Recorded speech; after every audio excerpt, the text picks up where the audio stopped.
तुम मंदिरों में क्या कर रहे हो, मस्जिदों में क्या कर रहे हो, परमात्मा को सलाह दे रहे हो ऐसा करो वैसा करो, कि मेरी पत्नी बीमार है उसको ठीक करो, कि मेरे बच्चों को नौकरी नहीं लग रही नौकरी लगाओ।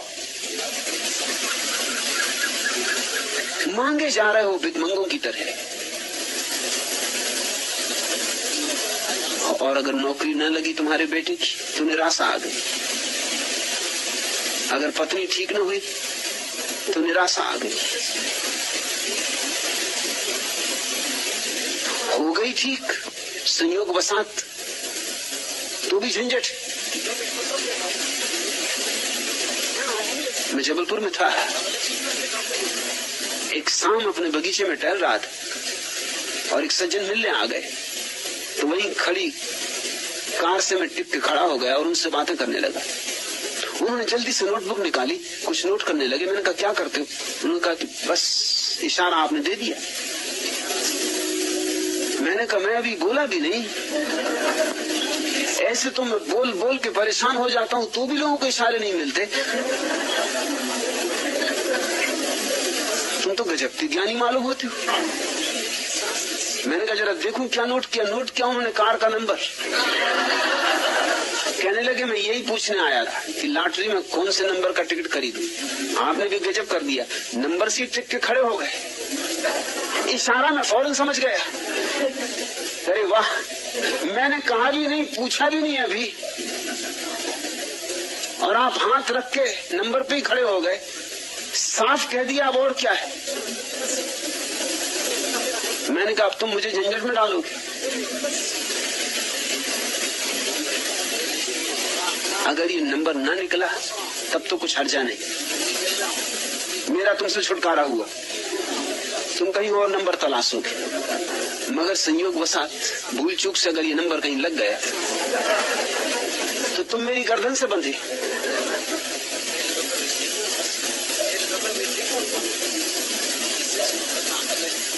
लोग वासनाओं से भरे, तृष्णाओं से भरे,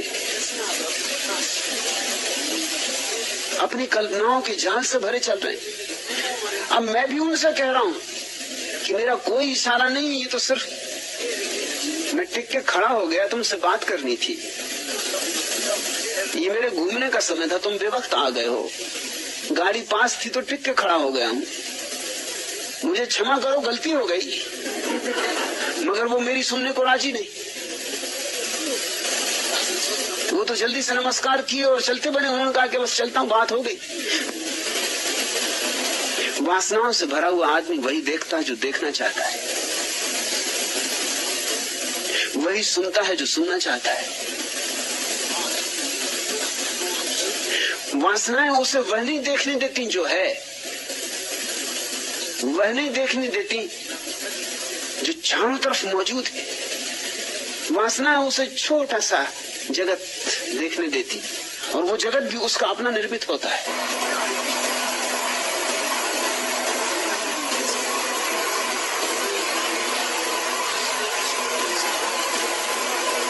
चंदूलाल उन दिनों सड़क के किनारे विज्ञापनों के बड़े बड़े बोर्ड बनाया करता था। एक दिन वह ऊपर की सीढ़ी पर से नीचे आ गिरा तो उसे बहुत चोट आ गई। डब्बू जी उसे देखने अस्पताल पहुंचे। देखा चंदूलाल को जगह जगह फ्रैक्चर पर पट्टियां बंधी, सारे शरीर पर फ्रैक्चर ही फ्रैक्चर, कुछ दिखाई नहीं पड़ता, बस आंखें दिखाई पड़ती और मुंह दिखाई पड़ता है। डब्बू जी को बहुत दुख हुआ और कहा कि बहुत दुखी हूं, तुम्हें बहुत दुख हो रहा होगा। चंदूलाल ने कहा कि ऐसे नहीं होता, हाँ जब हंसता हूं तब जगह जगह दुख होता है। डब्बू जी ने कहा लेकिन इसमें हंसने की बात ही कहां, हंसते काहे के लिए? तो चंदूलाल ने कहा हंसने का कारण ये है कि अब कुछ न पूछो, न पूछो तो अच्छा। अरे मैं जिस जगह काम कर रहा था उसके सामने वाले मकान की खिड़की में एक नवयुवती अपनी ड्रेस बदल रही थी। वह अपना आखिरी कपड़ा उतारने ही जा रही थी कि सीढ़ी टूट गई और मैं नीचे आ गिरा और यह हालत हुई। डब्बू जी ने आश्चर्य से पूछा कि लेकिन सीढ़ी टूटी कैसे? क्या तुम्हारे वजन से सीढ़ी टूटी? चंदूलाल बोले, अरे साली, मेरे वजन से कहां, वह तो वे 25 आदमी और जो चढ़े हुए थे उनके वजन के कारण टूटी। कोई मैं अकेला थोड़ा सीढ़ी पे था, पूरा गांव ही चढ़ा हुआ था। सीढ़ी भी कब तक ठहरती, और इसलिए कभी कभी रह रहे उनको हंसी आ जाती। तो वाह रे वाह।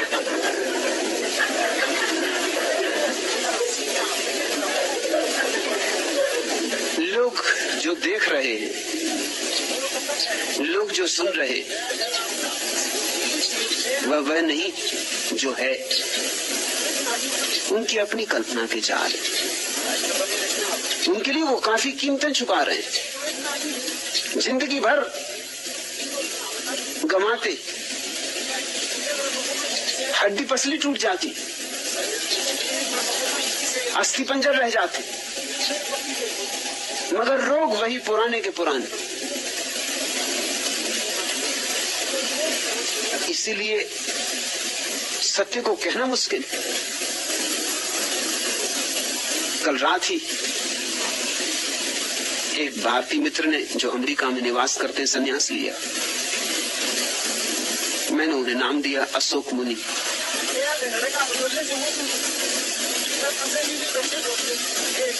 उनसे मैंने कहा, अशोक शब्द बुद्ध का शब्द है। बुद्ध के पहले ज्ञानी अशोक की बात नहीं करते थे, आनंद की बात करते थे। आनंद का अर्थ होता है विधायक, और अशोक का अर्थ होता है दुख नहीं, नकारात्मक। बुद्ध को मजबूरी में अशोक की बात करनी पड़ी कि लोग ये सुन के कि परमात्मा सच्चिदानंद है, उसके प्रति ही वासना करने लगे। आनंद है तो पाके रहेंगे। आनंद शब्द उनके भीतर गुदगुदी उठाने लगा, आनंद शब्द उनकी लाट टपकाने लगा, आनंद शब्द पर उनका लोभ लगने लगा, वासना जगने लगी। आनंद है तो पाके रहेंगे। आनंद से उन्होंने समझा कि महासुख, अनंत सुख, सुख ही सुख, जिसमें दुख बिल्कुल नहीं बचा, ऐसा। तो फिर दौड़ पड़े लोग। मगर आनंद की शर्त ही यही कि जब तक वासना है तब तक उपलब्ध नहीं होता। परमात्मा ने भी खूब उल्टी शर्तें लगा रखी कि जब तक दौड़ोगे, जब तक वासना करोगे, तब तक आनंद उपलब्ध नहीं होगा। अब लगी फांसी। और आनंद चाहिए, मगर चाहिए तो मिलेगा नहीं। आनंद मिलता है उनको जिन्हें कुछ भी नहीं चाहिए, जो कहते चाय ही गई, जिनके भीतर चाय का तूफान अंदर नहीं रह जाता, उनको आनंद मिलता है। लोग सोचते हैं परमात्मा तक को धोखा दे देंगे। वो कहते चलो यही सही, चलो चाय ही छोड़ देंगे। अगर चाय छोड़ने से ही आनंद मिलता हो तो हम इसके लिए भी राजी, मगर भीतर उनके भाव अब भी वही, मिलना चाहिए आनंद। चाय छोड़ने तक को राजी। मुझसे लोग पूछते हैं तब पक्का है कि मिलेगा? हम चाय भी छोड़ देंगे, मगर कहां चाय छोड़ रहे हो तुम तो चाय को पक्का किए रह रहे हो। पक्का है मिलेगा, चलो ये भी करेंगे। अगर चाय छोड़नी तो ये शर्त भी पूरी कर देंगे। मगर ऐसा आदमी बीच बीच में आंख खोल कर देखता रहेगा, अभी तक मिला नहीं। चाय की चाय गई और आनंद का कुछ पता नहीं। अब कितनी देर और लगेगी? मगर ये बीच बीच में आंख खोल कर देखना ही बता देगा कि अभी चाय उतनी की उतनी मौजूद है जितनी पहले थी, छिप के मौजूद है। बुद्ध के पहले उपनिषदों ने परमात्मा की सीधी विधायक व्याख्या की कि सच्चिदानंद, वह परम आनंद है। बुद्ध ने परिभाषा बदल दी, देखा कि लोग समझे नहीं उसे, लोगों ने गलत समझा, लोगों ने आनंद को ही अपना लक्ष्य बना लिया। बुद्ध ने कहा परम अवस्था का केवल इतना ही अर्थ है कि वहां दुख नहीं, सुख की मत बात करो, सिर्फ दुख नहीं। इस भेद को जरा समझना। अगर कोई कहे कि वहां परम आनंद है तो एकदम उत्साह उठती है, उमंग उठती कि पालें, और कोई कहे कि वहां दुख नहीं है तो दिल बैठ जाता है कि दुख नहीं, बस इतना ही। कुछ और बताएं, मिलेगा क्या? बुद्ध कहते हैं मिलेगा यही कि दुख नहीं, दुख निरोध। बुद्ध ने शब्द उपयोग किया दुख निरोध, कि वहां दुख न रह जाएंगे। दोनों में बड़ा फर्क हो गया। बात एक ही थी, मगर वासनाग्रस्त लोगों बुद्ध की बात नहीं जमी। आज भी वे उपनिषद दोहराए जा रहे हैं और बुद्ध को तो कब का भुला चुके। भारत से तो बुद्ध की जड़ें उखाड़ के फेंक दी। हालांकि बुद्ध ने जो किया था वो महत्कारी था, बहुत अद्भुतकारी था। बुद्ध ने चेष्टा की थी कि तुम्हारे भीतर वासना को बिल्कुल ही काट दिया जाए ताकि तुम्हें आनंद मिल जाए, मगर तुम चूक गए। तुम बुद्ध से चूके, तुम बुद्धों से चूकते रहे हो, क्योंकि तुम्हारी भाषा का जाल बुद्ध ने तोड़ने की कोशिश की। बुद्ध ने नई भाषा रची। बुद्ध ने कहा वह परम अवस्था, उसका नाम मोक्ष नहीं, उसका नाम निर्वाण। क्यों मोक्ष क्यों नहीं? क्योंकि मोक्ष का अर्थ होता है मैं रहूंगा वहां, मुक्त होकर रहूंगा। लेकिन मैं रहूंगा और मुक्त होकर रहूंगा। लेकिन जब तक मैं है तब तक कहां मुक्ति? मुक्ति तो तभी है जब मैं गया। मैं से मुक्ति ही मोक्ष है, ये परिभाषा है मोक्ष की। और सुनने वालों ने कहा कि ये तो बड़ी अच्छी बात है, मोक्ष, कोई झंझट नहीं, कोई बंधन नहीं, पत्नी बच्चे संसार, कोई उपद्रव नहीं, बैठे हैं सिद्ध शिला पर, भोग रहे आनंद ही आनंद, एकदम वर्षा हो रही अमृत की, झड़ी लगी, मगर मैं हूं। अगर मैं हूं तो मोक्ष नहीं, लेकिन मोक्ष शब्द में मैं बच जाता है। मोक्ष से ऐसा भाव लगता है कि मैं तो रहूंगा, मुक्त होकर रहूंगा। बुद्ध ने कहा कि नहीं, तुम नहीं रहोगे, इसलिए निर्वाण शब्द चुना। निर्वाण का अर्थ होता है दिए का बुझ जाना। तुम तो ऐसे बुझ जाओगे जैसे दिया बुझ जाता, तुम तो रहोगे ही नहीं। अब ये बात कुछ वासना जगाएगी। लोग बुद्ध से पूछे हैं बहुत बार कि आपकी बातें बड़ी अजीब है, अगर हम रहेंगे ही नहीं तो किस लिए हम ध्यान करें और किस लिए हम साधना करें? मिटने के लिए। आदमी होने के लिए कुछ करना चाहता है, मिटने के लिए नहीं। ये तो आप अजीब शिक्षा दे रहे हैं कि शून्य हो जाओगे। अरे शून्य हमें होना ही नहीं, हमें पूर्ण होना है। उपनिषद ठीक कहते हैं, लोगों ने कहा वह पूर्ण है, उस पूर्ण से पूर्ण ही पैदा होता है। उस पूर्ण से पूर्ण को निकालना तो भी पीछे पूर्ण ही शेष रहता है। उस पूर्ण में पूर्ण को जोड़ दे तो भी पूर्ण पूर्ण ही रहता है। ये बात जचती। पूर्ण में कुछ आकर्षण मालूम होता है। पूर्णता अहंकार को और सजावट दे देती, श्रृंगार दे देती। बुद्ध कहते हैं शून्यता, निर्वाण। उपनिषद कहते हैं आनंद, बुद्ध कहते हैं दुख निरोध। उपनिषद कहते हैं फूल ही फूल खिल जाएंगे, बुद्ध कहते हैं कांटे नहीं होंगे। मगर कांटे नहीं होंगे ये बात किसको राजी करेगी तप करने के लिए, योग करने के लिए? अगर तुम योग कर रहे हो, उपवास कर रहे हो, सिर के बल खड़े हो, महीनों का उपवास कर रहे हो, कोई पूछे किस लिए, तुम कहोगे कि वहां दुख निरोध, कि वहां दुख नहीं होगा। और इतना दुख यहाँ पा रहे नाहक, और कुल परिणाम इतना होने वाला दुख निरोध, नकारात्मक।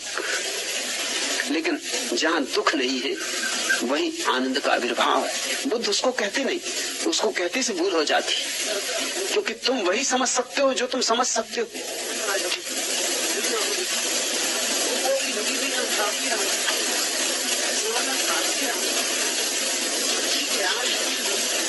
एक सिनेमा गृह में अच्छी फिल्म लगी हुई थी।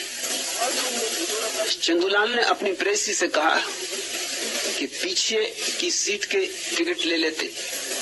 प्रेसी बोली और अगर पीछे की सीट के टिकट न मिले तो चंदूलाल बोला तो क्या, फिर पिक्चर ही देखेंगे। लोगों की की अपनी भाषाएं, लोगों के अपने हिसाब। लोग बड़े बचकाने। छोटा बच्चा अपनी बूढ़ी दादी से पूछता है, दादी माँ क्या आप तें बोल सकती? दादी ने कहा, बेटे क्यों नहीं बोल सकती? बच्चा बोला, अच्छा तो बोलिए, क्योंकि माँ कह रही थी कि जब ये बुढ़िया टें बोलेगी तो बहुत सारा पैसा मिलेगा।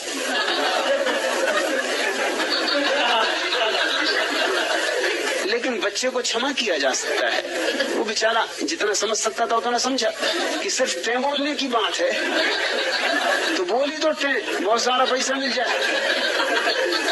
उसे क्या पता कि टें बोलने के पीछे बड़े राज।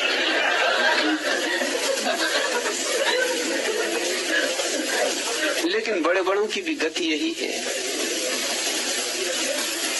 न तो तुमसे जो कहा जाता है वह तुम समझते हो, न तुम जो देखते हो वह तुम समझते हो। जब तक मन है तब तक तुम सब कुछ विकृत कर लोगे। मन से मुक्त होकर सत्य दिखाई पड़ना शुरू होता, तब ये संसार अद्भुत है। तब ये संसार माया नहीं, माया इसे तुम्हारे मन ने बनाया है। माया का जाल तुम्हारे मन ने इसमें फैलाया है। भर्तहरि घर द्वार छोड़कर जंगल चले गए। जंगल में ध्यान करने बैठे। सम्राट थे, बहुत धन दौलत थी, सब छोड़ आए थे। सुबह अंधेरे में ध्यान कर रहे हैं, तभी सूरज की पहली पहली किरणें उतरनी शुरू हुई। प्रभात हुई, आंख खुली, ध्यान से देखा सामने ही पगडंडी पर एक बड़ा हीरा पड़ा है, सुबह की रोशनी में चमकता हुआ। इससे बड़े बड़े हीरे छोड़कर आए थे। आदमी का मन देखते हो, लेकिन एक क्षण को लालसा जग गई को उठा लूं।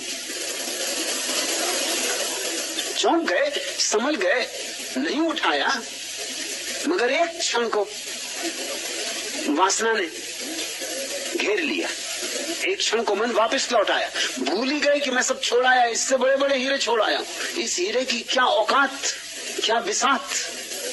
मेरे पास खजाने थे जिनमें हीरे हीरे भरे थे, इनको छोड़ के आया हूं और इस हीरे को, रास्ते पे पड़े हुए हीरे को उठाने की इच्छा उठ रही, इसलिए घर छोड़कर आया हूं, महल छोड़कर आया हूं। मगर एक क्षण को वासना पकड़ ली। वासना इतनी तीव्रता से पकड़ती है, इतनी गतिमान है। कहते हैं प्रकाश की गति बहुत तेज होगी, मगर वासना के मुकाबले नहीं। कहते हैं वैज्ञानिक की प्रकाश 1 सेकंड में 1,86,000 मील चलता है।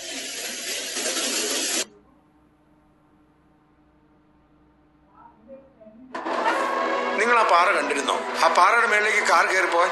It's impossible. That's not a trail. That's a raw, unforgiving rock face. One slip, you're rolling back to nothing. No one has ever done this before.